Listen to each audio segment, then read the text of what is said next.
Hey everyone, let's go over our post-classical era, and we are going to talk about in particular the differences between Middle East and Europe to describe the context of this time.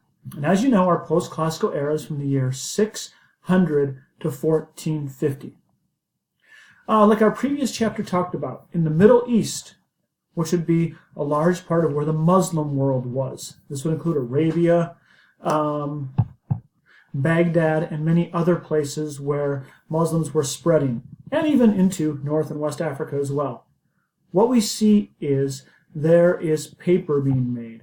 There is a rise in universities, a rise in education, as the Middle East, educationally in this time period, really is the center of the world. Trading goods are going back and forth from China to the Middle East on trade routes, and the Middle East is rising, and it is a very strong, good place to live. Europe is quite a bit different in this time period. Europe is very decentralized. By decentralized, I mean there's no strong central government that really holds power in Europe. There's lots of competition between different local leaders who are fighting back and forth. We'll discuss how there's a system of feudalism. Feudalism means that there are many, basically, nobles who own plots of land and have farmers working on them.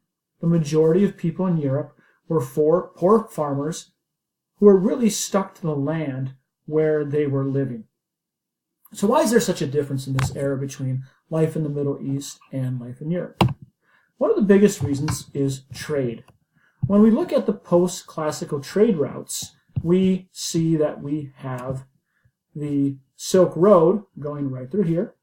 We have the Indian Ocean trade route that we talked about, the Trans-Saharan trade route. Now there is a Mediterranean trade route that exists at this time, but Europe was not as plugged into trade as many parts of the Muslim world were at this time, or places like South Asia, India, and China, West Africa.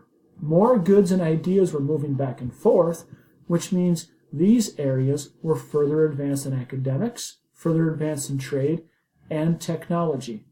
Now we're going to see a big change that's going to happen after the Crusades.